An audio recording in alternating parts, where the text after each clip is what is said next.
This episode is brought to you by Benton Integrative Medicine, a concierge, membership-based medical practice offering direct primary care, functional medicine, hormone and sexual health, and wellness and vitality programs.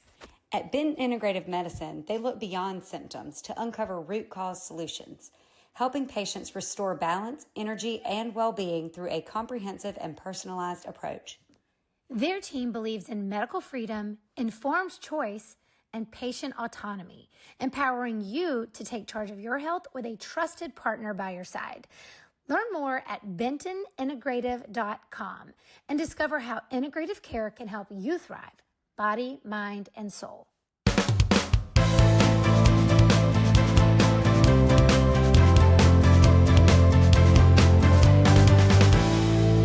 Well, hey, everybody. Welcome to Just Think, the podcast. This is Holly. And Amy. And Kristen. And we're so excited today to bring to you two people that we have wanted to connect you to for some time. If you follow us on social media, you already know who Kale Blossom is or who they are.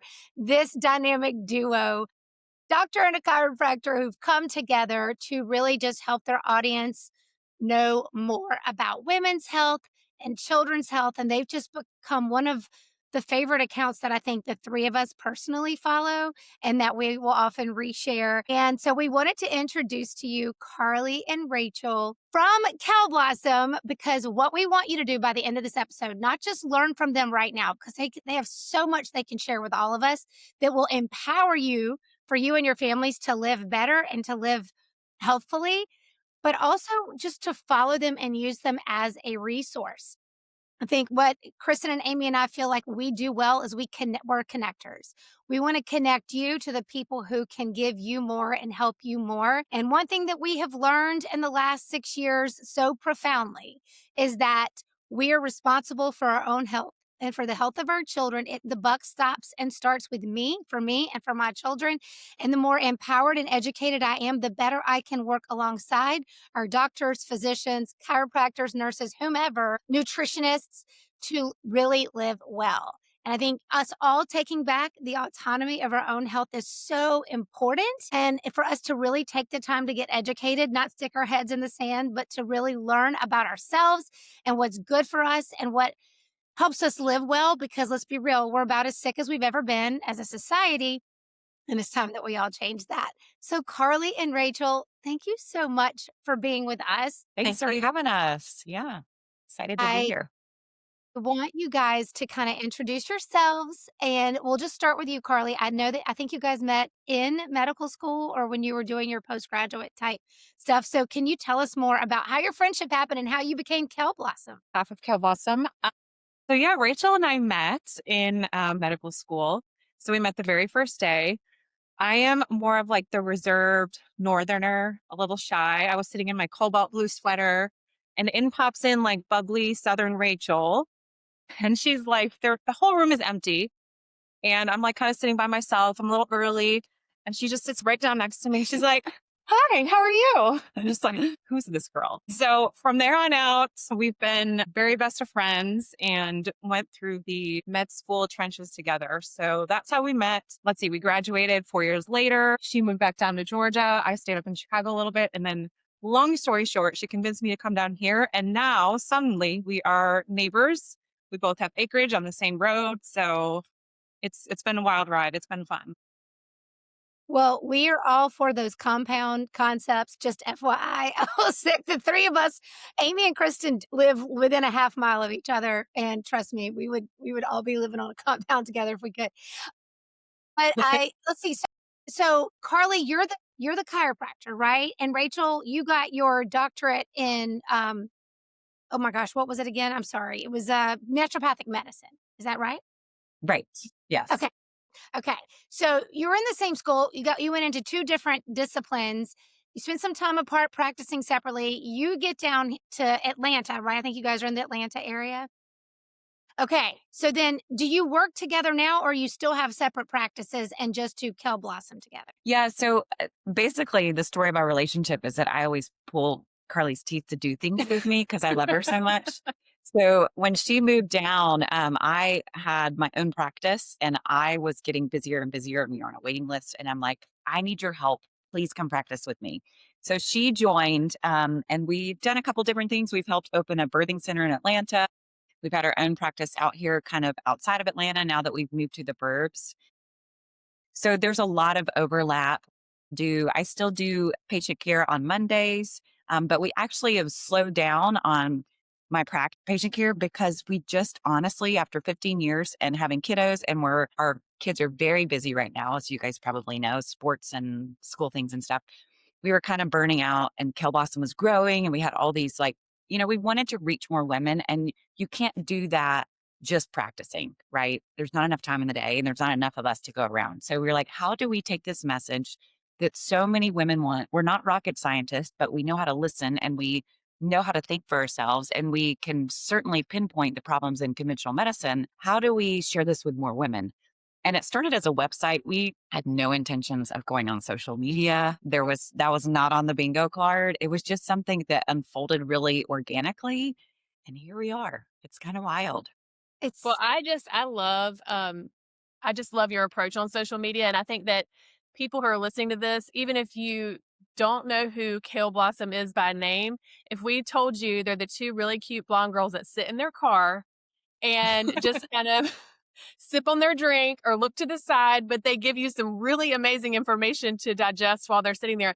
I mean, I think that approach is genius. And I think we saw over 2022, just like even comedians, like using humor to get a message across, just people doing something very simple, but sharing a really important message. So my question for you is like, what was your first one? Like, what went viral? Like what catapulted you into this on Instagram? Because, you have that moment where you're just sitting in the car, you're like, let's press record and tell people about this. And then all of a sudden you have, thousands and thousands of likes and follows and, it's just crazy. Our first viral video, it got like 15 million views, was actually me holding my teeny tiny twins. And it was about because I was Not in the 41. car.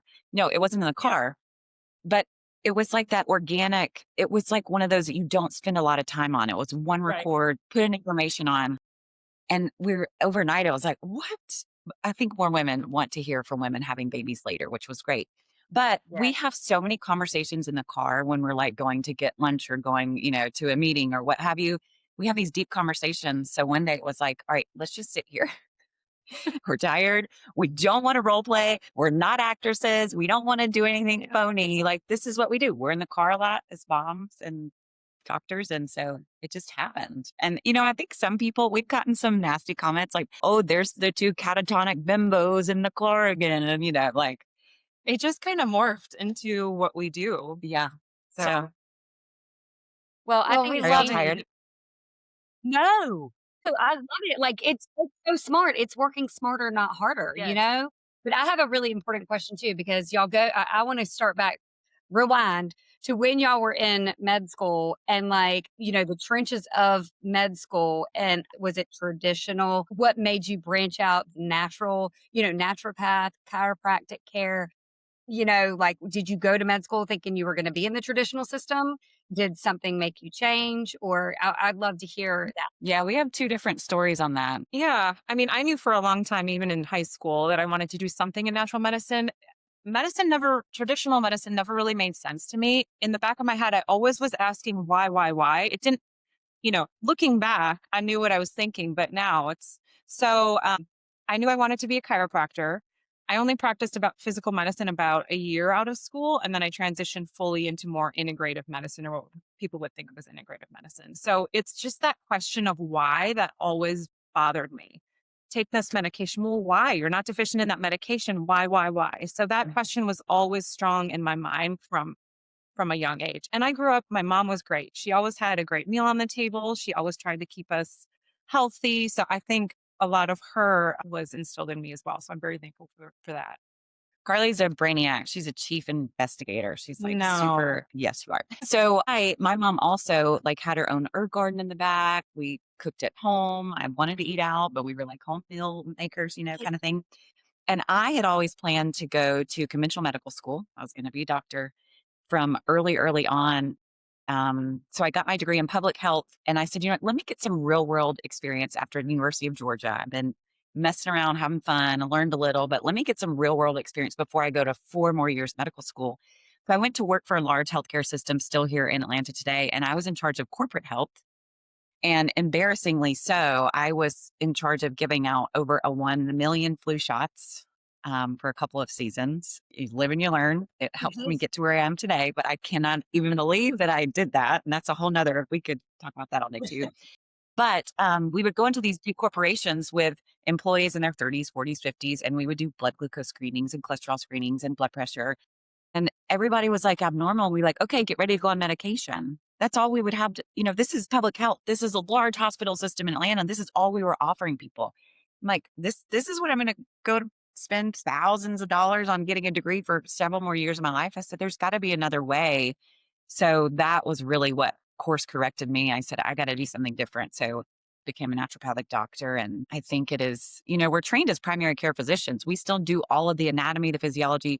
We do all the basic sciences. Carly and I dissected a cadaver for a year. It was really gross, but really good learning. Where we became very good friends. We became very good friends during the cadaver experience. And, those last 2 years is really where like the functional medicine medical splits from conventional medicine, in that they're learning pharmacology and basically pharmacology and surgery, more emergency medicine, which we can't do. Don't come to me if you're bleeding out, right? No, I don't like blood either anyway. So I think there's a place for both. But when it comes to the preventive, the proactive, getting our country healthy again, it's not in our conventional medical system. It is a disease-based system. And that's where we need to turn things around and hope to empower women and their families, because there's so much we can do at home. Amen. And that's really the message we want to make sure everybody hears loud and clear. We all three of us would consider ourselves Maha moms, and that we really advocated loudly as we could for the fact that there's got to be reform and information and education to every American to understand what we're really up against and what's making you sick, and that the answers, as you just said, really aren't going to be found, in the medicine cabinet. Although there's a time and place for all of that. We certainly, like you said, emergency medicine. If I'm having a heart attack, I'm going to go. I'm going to go get that help, right? But when it comes to living well, we got to go back to food. We've got to go back to what the toxins around us, which we want you guys to talk about. And we want to better equip our immune systems to fight things naturally without having to inject something that comes with invariable risks. So I would love to start with the fact that you guys have been speaking pretty loudly about the information behind the Gardasil vaccine. Now, we could go into the whole childhood vaccine schedule, and we could talk about every last one of those too. But the reason why I'm bringing up Gardasil is I do think that is one that people probably had the most hesitations about, even pre-2021, 22. Like, there were a lot of parents who were like, I don't understand that one. And there was a lot of side effects to that. I would love for you guys to speak to our audience about why they should really think twice about that particular vaccine. Yeah, we could certainly talk about the childhood schedule for days on end, but the HPV vaccine in general is one that certainly should cause pause to parents. I saw this sign the other day. It was online and it was at a pediatrician's office. Like, if you could prevent your child from getting cancer, you would, wouldn't you? And it was a Gardasil ad. And here's the thing, it's still too new to know, because even on the CDC's website, they say that cervical cancers can take up to 30 years to form. It's not old enough yet. And even on the CDC's own website, it says that most people will clear HPV. Most people, first of all, will have HPV at some point in their lives, the majority of the population. And then most people will clear it within 2 years. So it's one of those, we're going in with these big guns that we don't even have long-term safety data on for these little growing bodies that have these little developing endocrine systems, hormone systems, et cetera. And there's a reason why there are tons of lawsuits. There's a reason why our infertility rates are through the roof. And this isn't the end all be all, but it's certainly one factor that we can't say for sure isn't contributing. So yeah. And the side effects have been devastating for so many young women and boys. So that's been a heartbreak to see, especially young people suffer with the side effects that we don't know all about. Yeah. And I also want to say the way I'm preventing cancer is by not giving something that could potentially cause cancer, because they don't even There test you them. go. Yeah. Who's doing the studies? CDC website. That's on the FDA website. That is on the vaccine inserts. That is on everything. That none of the vaccines are tested to see if they cause cancer. So don't tell me that by giving this, it's going to prevent cancer. You know, I mean, I'm not saying that it doesn't for a little bit. Maybe it does, right? But there's just so many things that can be your choice. This is mine. Where there is risk, there must be choice. That Absolutely. is 100% correct. Yeah. Across the board, 1000%. That's the only thing we're trying to convey. And so many people that are pro vaccine get so mad at us. I'm like, we're not trying to take it away from you. If you Do what want you it, want. you do you, boo. But for the people that don't, it should not be mandated. That is not a free country.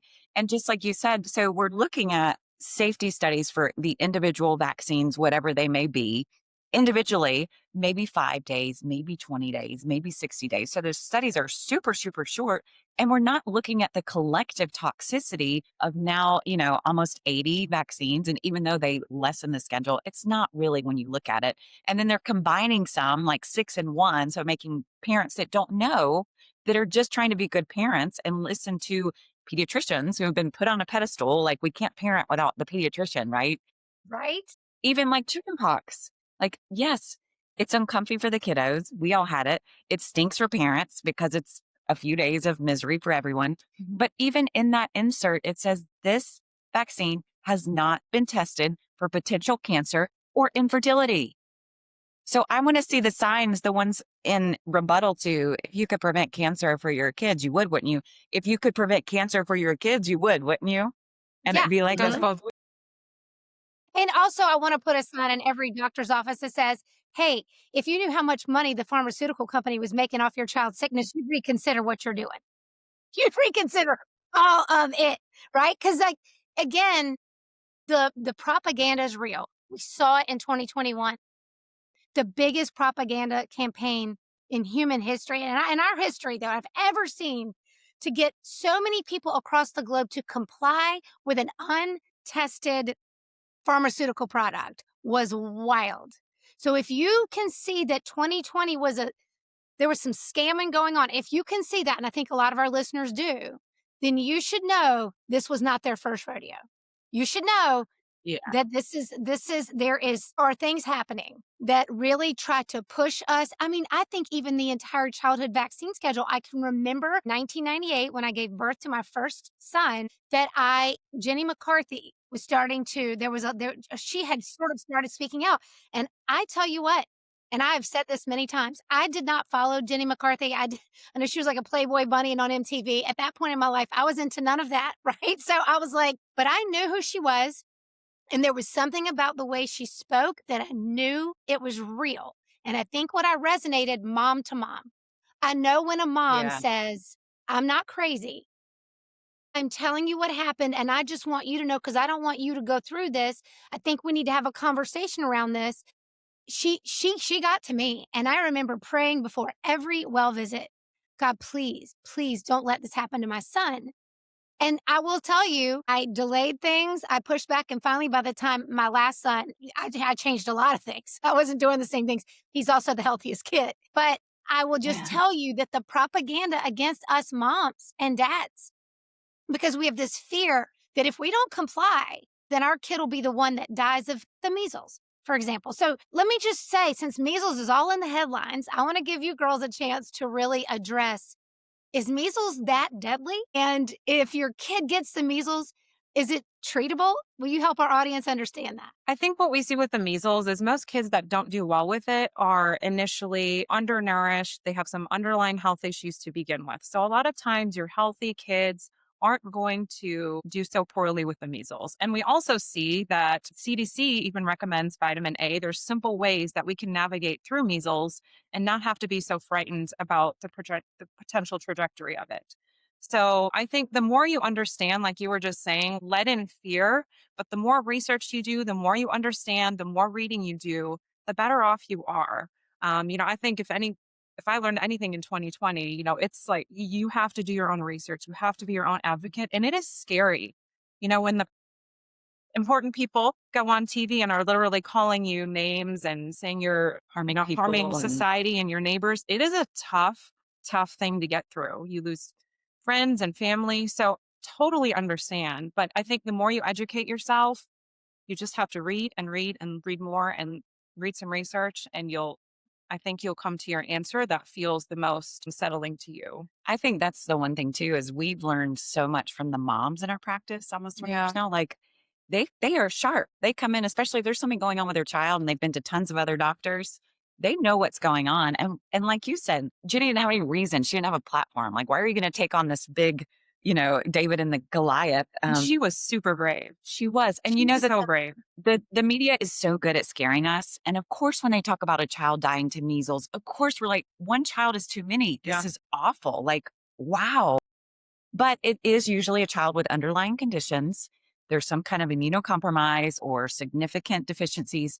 But here's the thing, the encephalitis, which is what there are a few pediatricians, very, very active, very big followings on social media that love to fearmonger, and they're super, super in the bed, shall I say? Is that too dirty with big pharma? So encephalitis is mentioned in the insert for the MMR as a possible side effect. So it's like, again, where's the sign for this?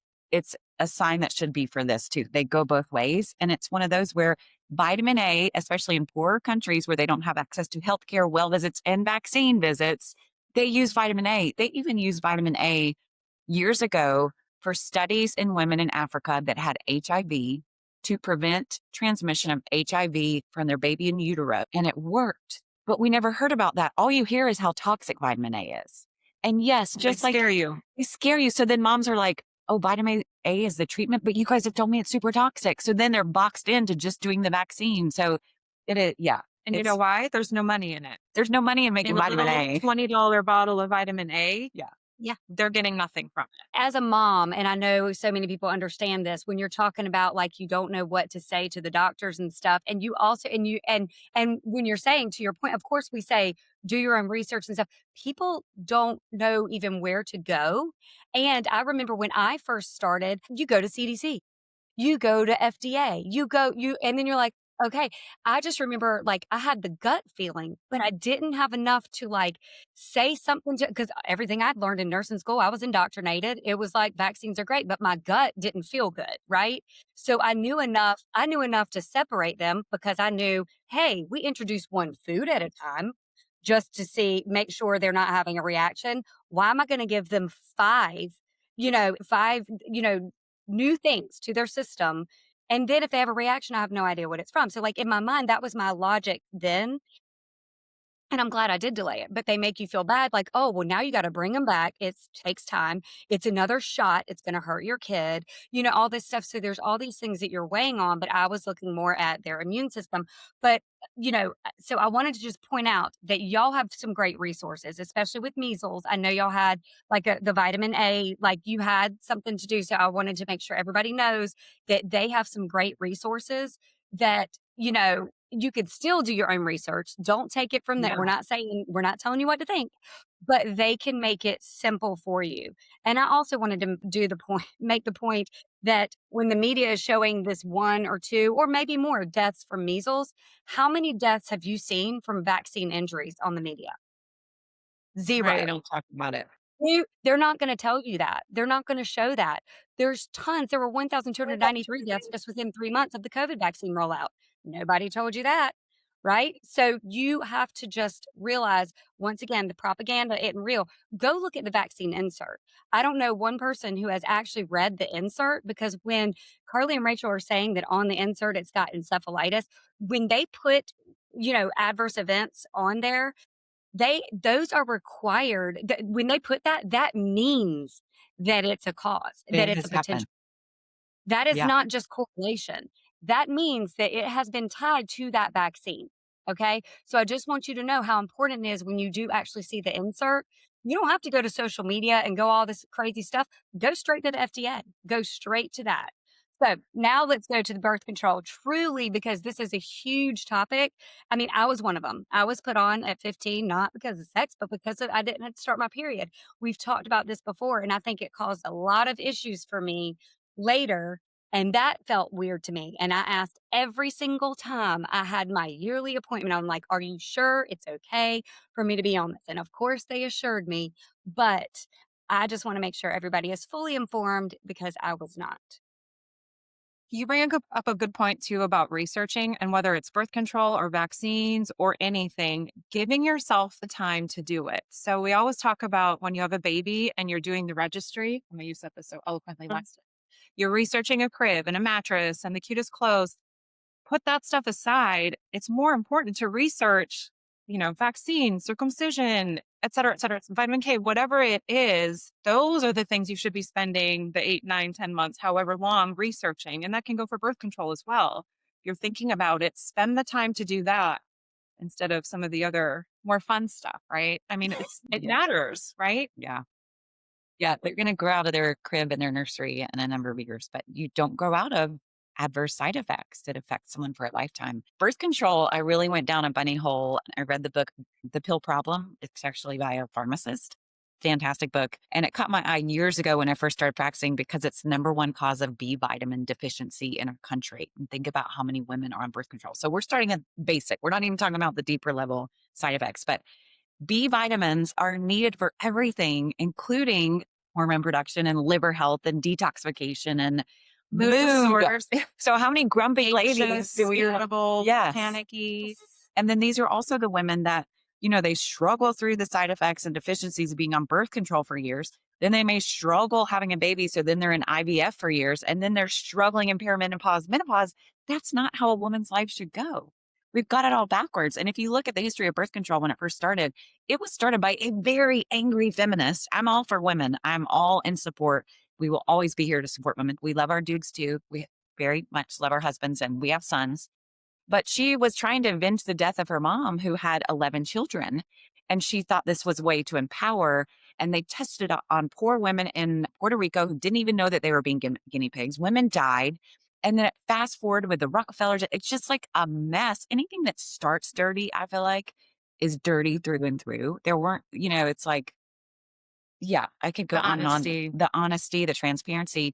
But we have seen so many women in our practice, sadly, coming off the effects of birth control, and it really hijacks their system. And people that maybe don't have MTHFR or that detox well or that have been eating well or that grew up eating well, maybe they handle it better, but it is not even a good band-aid for acne, period problems, heavy periods, hormone balancing. It's garbage and it's Zero informed consent. I happened to be around a group of high schoolers last week and I heard they're probably 16, 17, 18, comparing their birth control and talking about, oh, I haven't gained any weight. It broke my heart. And one of them said, the only thing I'm worried about is infertility later in life. So it's like they maybe had a snippet of information, but what they haven't been told, Yeah. it really, really breaks your heart because it's Mm. just thrown, every appointment. Well, here you go. This is the answer.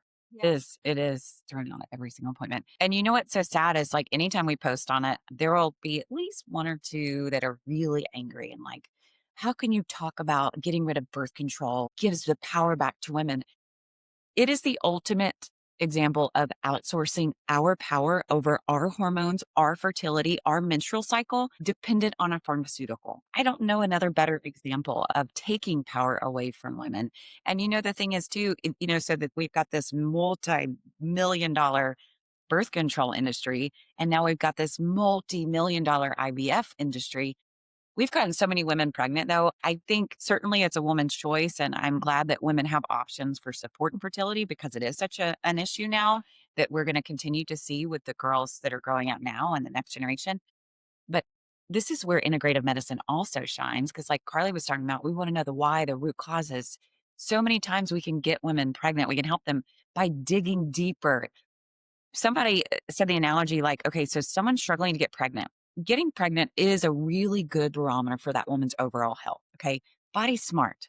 It doesn't want to grow another being if it doesn't have what it needs, if it's out of balance, et cetera. So why are we taking women who are obviously out of homeostasis, out of balance? It's like taking a car without any gas and trying to drive at 200 miles per hour. You're going to blow up the engine, right? Mhm. I'm not trying to be insensitive, but that we're overdoing it once again. So we see this pattern in conventional medicine. We overdo childhood vaccines. We overdo birth control in early years. We overdo. It's like, can we just get back to the basics and simplify things? Can I ask you then about So I think some moms are putting their daughters on this for like heavy periods, irregular periods, painful periods. But it seems to have to do with that or the acne, which I think is wild and crazy. Can you, let's say I'm a mom coming in today saying, hey, my daughter's struggling with this. I mean, the three of us know there's so much more that should be done into getting to the root cause of that. But can you talk a little bit about what you would encourage the average mom to do if your daughter's really struggling with her cycle or that kind of thing, things to look at or think about? Yeah, I mean, the first thing to do is just take an inventory on some of the basics. Are they eating well? I mean, honestly, what high schoolers eating well, right? But we try. There's some room for balance, but sleeping, exercise. Are you getting outside? You having a bowel movement every day? How is your gut health? So just first of all, taking an inventory of kind of those daily basics. But then moving on to, have they had some blood work done? We see so many young girls now with nutrient deficiencies, thyroid imbalance. So there's a lot of boxes that usually have not been checked. Acne, dairy. There's some really great studies out there, dairy contributing to acne issues. Our gut health. Our gut health our skin health is the outward expression of our gut. So if you have not addressed gut health, Got to start there. you're missing. So there's a lot of boxes to check if you have not gone down that path yet, especially if you're considering birth control. Well, I'm really glad that you guys are speaking to that because I like you were saying, hearing those young girls talking and they were all on it and they're all, and just It very, broke my heart. it hurts mine hearing it. And I've been around some of those situations more in the last few years with my son's girlfriends and their friends. And again, not one girl in these groups was put on it to prevent pregnancy. It was from Right. their pediatrician. For one girl was because she was passing out during her period. And I was like, honey, did they check your iron? Yeah. And was on it for 7 years. 7 years. Just kept I doing mean, it I 'cause want she to thought, know. I want to know how you can hear it and be like, and not want to just go say, so, well, how's your gut? Like, were you not just wanting to say, and I know Holly's probably like biting her tongue because I know Holly wants to step in. dude, No, it's funny. You I just probably did. had a friend, one of my You have other friends? That's me. I do actually. Chatting with her. And so she's older. I don't have too many friends, Rachel. Just kidding. At least so many friends I can talk to about this stuff. We'll say that. yeah. But she was walking around dizzy, anxious, had to nap by noon. Long story short, she's in the medical field. Nobody for 5 years, this has been going on. She has young kids, had checked her ferritin. They checked her iron. Nobody had checked her ferritin. She was at a 3. 3. What are we doing? Okay, so she was a nurse, and I don't know if this is true, but she said she's literally never been told in nursing school, none of her doctors have ever checked, or she's been told to have her ferritin checked. So she's had her iron checked, but we know that ferritin drops before your iron does. So imagine this mom, a young girl walking around with symptoms, and it could be mood disorders, what have you. And if you would just supplement maybe with some B vitamins, some iron, magnesium, but instead they're being put on medications for these things. So it's really quite sad because nobody's taking the time to look a little bit deeper. Oh, and I can guarantee you the pediatrician is not saying, are you exercising? Are you getting outside? How's your stress? How's your gut? How's your sleep? I can guarantee pretty much 100%. Maybe not 100%. I'm sure there may be some. There's usually 5-minute appointments. I mean, how are they ever digging in? Which is what we love about root cause medicine and integrative medicine. It's like, let's talk this through. What's going on in your life? What are you doing? What are your habits? Like all the things that contribute to us being unwell. And it's like, there's in Western medicine, those conversations weren't happening anymore. Rarely, depending on the doctor, but not really. So let's talk about prevention or early detection. Let's talk about mammograms and colonoscopies. I'm 51. I'm 51. I've never had a colonoscopy and I've heard so much about this. Yeah. Oh yeah. So can you talk about those 3 things talk about propaganda pressure, about what you would suggest how to navigate something like this and what you guys have found is maybe the safer way to approach all of this? This is a toughie because we're the type of people that when we present a problem or complain about something, we like to have a solution. We do complain about mammograms, colonoscopies, and pap smears, and there isn't really an available solution per se. And that's because it's being blocked, because these are all huge money makers. They are big engine businesses. Mammograms alone, we always say this, they are antiquated, outdated technology, almost 100 years old. It puts 40 pounds of pressure, direct radiation on a woman's breast when we know that radiation is a cancer causer. Why are we putting a cancer causer onto women's breasts yearly if we're looking for cancer? It just doesn't even, like Carly got to, it's in the beginning, it just doesn't make sense. Why? But there is so much money, and it's such a web of money. It's not really just the doctors. It's not the doctors per se. It's the imaging centers. It's the insurance companies. It's the medical equipment companies. It's Cancer treatment. cancer treatment. It's a whole, and even the studies are starting to come out and saying, wait a minute, we are overdiagnosing these women that may have a little abnormality, that then we end up doing a biopsy, which can spread something that may have been dissolved or resolved on its own by the body. We're doing chemo, radiation, surgery, and then coming back and like, what are the side effects from that? I mean, it's wild. There are options. We both do thermography. Dr. Jen is big with QT imaging. She's trying to take it nationwide, but you know what? She can't find radiologists because they are so beholden to the system. They won't even give her the time of day. Dr. Jen Simmons. You can Yes. find her on. It's been cleared. They're doing studies on it. I mean, I even talked to a radiology friend of mine, and she basically just poo-pooed her. Like, she was so offended that I would even ask her about another potential imaging option. Like, mammograms are the gold standard. Well, why are they the gold standard? Because they've been around the longest and they make the most money. And if we don't push back as women, then it's not going to change. And similarly with colonoscopies, it's like, there are a lot of problems with colonoscopies. It's very invasive. And why are we giving a bowel prep that contains ethylene glycol, which is a known cancer agent when we're looking for cancer? And what isn't talked about enough is we wipe out the microbiome. I mean, people are, pooping to get ready for your colonoscopy. We're losing some of those native, organisms that we need. And guess what those native good bacteria do? They keep inflammation at bay and they protect you from cancer. So it's like, we don't have a colonoscopy answer yet. There are things coming down the pipe. There is a better prep. And we just talked to a gastroenterologist last week who came up with something that's awesome. So even if you could do the better prep, but we do like Cologuard. We think that's a good solution. People are poo-pooing it. No pun intended. I think they're poo-pooing it because it's an at-home test that's Yeah. cheaper. And I think they're just making up these stories, like all these false positives. So if you don't have a family history, you don't have any symptoms, and you're, starting out, maybe do a Cologuard. There are wonderful stool tests like the GI-FX that actually looks at inflammation and digestion and your good bugs, bad bacteria. Yeah. And when you talk about prevention, trying to do these GI tests earlier in life, if you feel like there's a little something going on, that's your prevention, is looking years ahead of time, not waiting till, shoot, what's going on. And you know what? These screenings are not preventive. They love to tout this like, you got to do this because it's cancer prevention. Like, no, this isn't prevention. This is detection. Prevention is actually how you're sleeping, how you're eating, how you're moving, how you're keeping your stress at bay, how you're connected to your community, outside for fresh air, sunshine. Same thing for pap smears. That the brush has ethylene oxide. And no one talks about that. Of course, we want it sterile.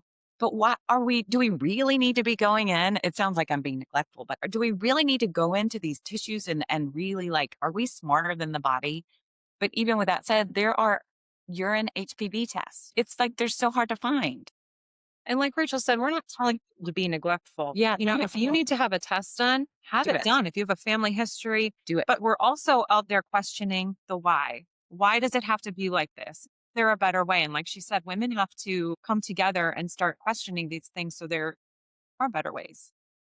And when these docs bully these women, you're absolutely right. I mean, there should be if you're going to do a colonoscopy, certainly do the colonoscopy, but maybe there could be a protocol 1 to 3 months in advance where you're starting to pay attention more of what you're eating, getting enough fiber, fermented foods, taking your probiotics. And that's positioning the person to go into the colonoscopy better and more optimal health. and then you do something similar on the way out. And then we're really preventing cancer. We're really looking at supporting bowel health, and we're doing it the right way, not just heavy, heavy, heavy. Yeah. If there's one area in our practice where we've had this struggle with in terms of people having advice from docs, it's GI docs. I can't tell you how many times. Worthless, worthless. There's some great ones out there. There's Are some great there? ones out there. Maybe one. How many people have come in and said, well, my doctor, he said it doesn't matter what I eat. It doesn't matter. It doesn't matter what I do. It doesn't matter what I eat. Over and over and over and over. So that's It's kind of what we're up against. 100%. And I will also say, as someone, and I've shared this story before, after my youngest was born, I had a tooth issue. I know sometimes going through pregnancy, things like that can sometimes happen. Anyway, long story short, because I couldn't be seen right away, I was prescribed painkillers with Advil, like a lot throughout a weekend. Destroyed my gut.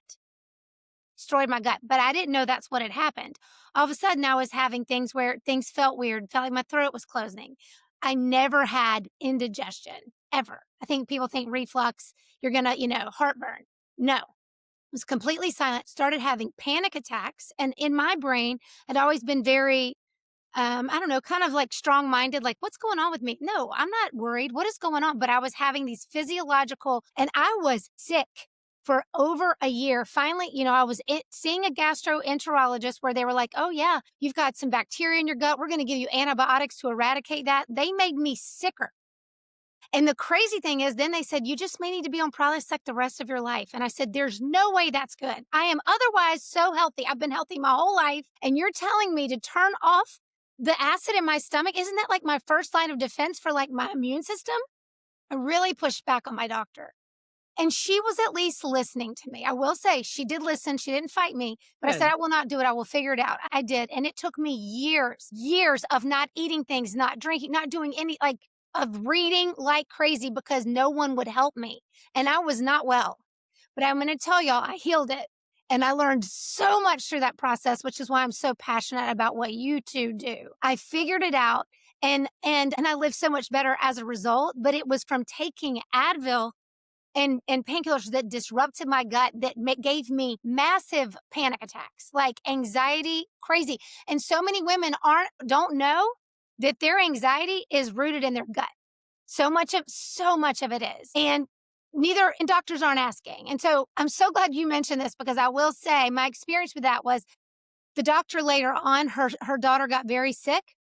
She became a naturopathic gastroenterologist as a result. So I will say he was willing to learn. But I'm telling you right now that I am so with you on this, that honestly, I think there's a lot of well-meaning people out there that are just very ignorant of how it works, and I'm with you on that. So thank you for addressing the whole prevention thing as well.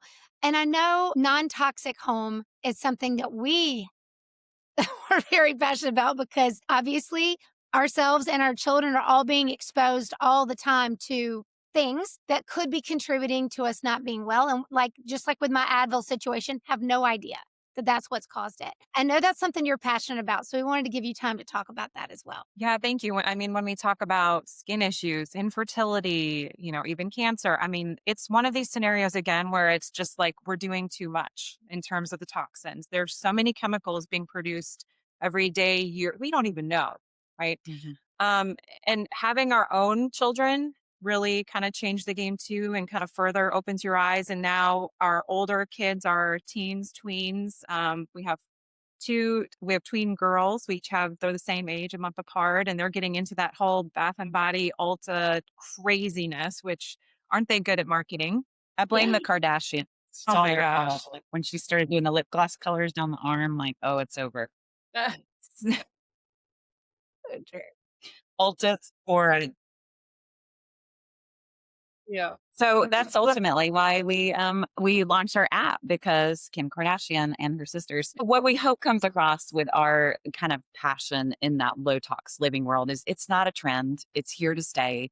There are over 80,000 chemicals on the market in consumer products, and we've only taken the time, not we, them have only taken the time to ban 9. So the calculations go that even if they wanted to start looking at each of these, we wouldn't even see these banned in our lifetime. The big thing is we can't live 100% toxin free. It's impossible. They are around us. There's nothing we can do about it.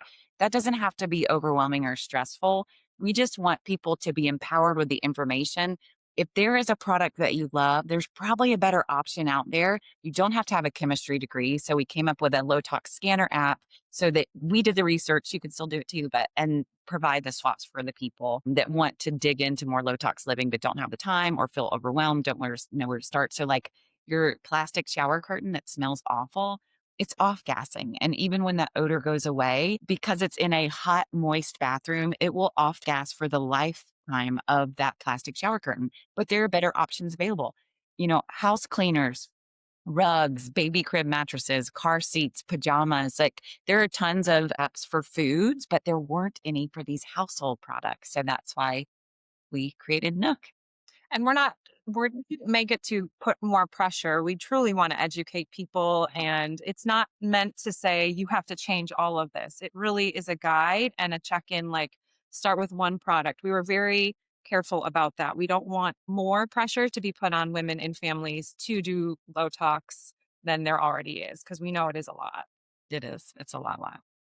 So tell our audience again how they find this app. Is it Nook? Is that what it's called? Yes, it's called Nook. So it's on the Apple Store right now. We are working to make it available for Android, but right now it's just available on Apple. We have our Instagram account, ask.nook, so you can find us there as well. And the name Nook comes from, we want every nook in our house to be as clean and healthy as possible. Safe living space. A safe, healthy living space, because we do spend so much of our time at home, especially our kiddos. And it's just really, really important to us. So, And if you have teens and tweens, totally unexpected. My daughter, They is love 12. it. Her daughter's 12 also. They love it. Yes. They'll take it into Sephora. We do let them go in because we want them to learn. And they'll start scanning things. And it has been the best thing to say anything. They read the labels. So give it to your kids and let them learn too. It's been kind of fun to see.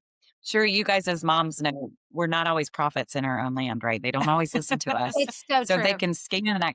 Yeah, if they see something, oh, maybe mom is right. But we really do try to have balance, especially with girls. And those of you that have daughters, like we don't want them to have a complex or feel, some kind of way about their mom being so rigid that they, it's like, yes. And let's talk about it. Can we have a conversation about those ingredients? If there's a name you can't pronounce, where did it come from? Does that mean it's a chemical? What does it mean if that's going onto your body, onto your skin? So it's really an education opportunity too. So.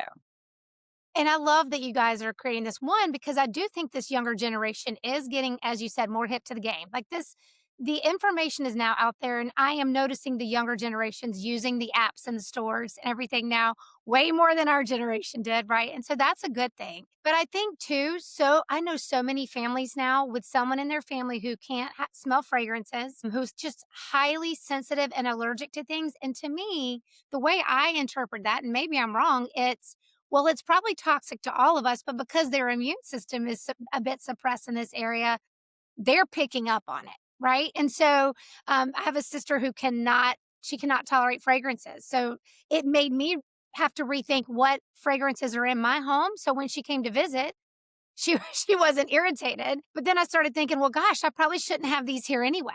If they're bothering her, they might just be bothering me, but I'm not presenting with symptoms yet.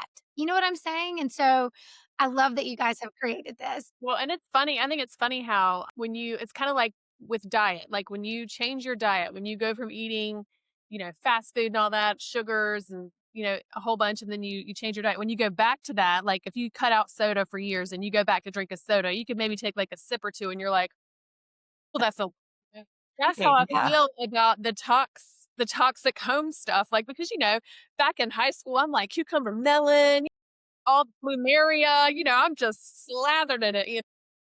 And now when I walk in there, I about die. Like 30 seconds in, I'm like, I have a headache. I got to get out of here. So I feel like, it's one of those things. It's like when you get your body away from it, and even like walking down the, Kristen, we've been in like hotel and you walk in and it's like the immediate fragrance. You walk in and you're just like, yes, That was the Nail this worst. down. Or like the laundry detergent aisle at the grocery store. It is, I probably wouldn't have thought twice about that like 10, 15 years ago. It's just like, oh, I smell Tide or I smell Bounce or whatever. And now it's just like, it's like an assault. It's crazy. It is. For sure. So tell us, okay, so tell our audience, obviously they can find you on Kale.Blossom on Instagram, which is how we discovered you too. But you do have a website as well where people can go find some more resources, right? You want to share that with the audience too? Yeah, our website is kaleblossom.com. And we have a blog and additional information. We have guides that we create also. We have some guides on Etsy. We do a lot of homeopathy, women's health, children's health. So we try to update our articles at least weekly. So always new information there too. We're on Pinterest. We're on Pinterest. You're a Yep. little- If you're a pinner and you want to go on and do some learning too, inspiration, we're there. So basically you're where all moms can find you. Yeah. You are not going to We be got to hard. stick together, right? Yes. Yeah. Well, I will say, I think the three of us will say that that was one of the sweetest things that came about with the pandemic was how many of us that were seeing things and trying to stand up against a lot of pressure and propaganda, as we talked about. It really brought our community together. It sort of formed this community of moms and dads and just people that, we just all want to know the truth. And we're in the pursuit of that truth. And we're sharing what we're learning. And we all acknowledge we don't have all the answers, but we got enough questions to know we're not going to just blindly trust anybody. And I'm just really thankful for you too and for the content you put out and the information that you're giving so that you can, as you said at the beginning, get beyond your practice to reach as many people as possible. We do need more and more doctors, chiropractors, nurses, like you that are willing to put this information out to the masses, and especially in an age too where healthcare is so expensive that a lot of people are afraid to go do anything outside of their insurance, which is why we're big crowd health proponents, right? Where people don't want to spend the money trying to live well. They're just waiting to spend the money when they get sick. Our listeners know that the three of us are passionate about exposing the broken systems within our society, revealing how the quest for money and power has corrupted so many of them so that they no longer serve us. That's right. We talk a lot about our broken medical system, and that includes our broken medical insurance system. We believe that it is time we dismantle the broken systems and work together to rebuild new ones that actually serve us. And that's why we are excited to share an answer we found as an alternative to your traditional insurance plan that charges you exorbitant monthly payments and deductibles, then asks you to pay even more when you get sick, that controls your medical decisions, including what your physician is allowed to do and prescribe, and that rakes in billions as corporations at our expense. That's why we love Crowd Health. We interviewed CEO Andy Schoonover in episode 106, which we encourage you all to check out to learn more. But Andy founded Crowd Health after experiencing firsthand just how inept and outrageous insurance companies have become. Crowd Health is not an insurance company, but a platform and a community that empowers you with a crowdfunding tool and a wealth of resources to efficiently manage your healthcare costs. And it's an excellent alternative to health insurance, allowing us to escape the healthcare matrix and put us and our healthcare providers back in charge. Ever since my family and I made the switch to Crowd Health, not only are we proud to be part of a company with integrity, but we love that we are free from the broken insurance system. We will never be part of that system again. We've had nothing but an A+ experience. From before we even enrolled, we connected with an advocate who answered our questions. Then upon enrollment, we were immediately assigned a personal advocate who is literally a text away anytime I need her. If you follow them on Instagram and Twitter, you will see not only how much they truly care about each of the members, but also how much money they save us. This is why we encourage all of you to go to joincrowdhealth.org to learn more and to use code JUSTTHINK to get your first 3 months of membership for just $99 a month. Again, it's joincrowdhealth.org with discount code JUSTTHINK. You can also reference our Just Think the podcast Substack for more information. But you are putting out so much of this for free to just help people live well. So thank you, girls, for doing that. We really appreciate you. Thank you. And we would now we're gonna have our kids all going with Nook. Yeah. Thank y'all. Go That's Nook. right. Well, thank you to both of you, Carly and Rachel. Thanks for being with us. And we are probably going to have you guys back on to go do some deeper dives into the array of subjects and all the questions that we have. But what we know is we have now introduced our network who didn't know you yet. They know you, and they can go follow along and continue to learn from you. So thanks, girls. We appreciate you so much. Thank you for having us. All right, y'all. We'll see you next time. Bye, y'all.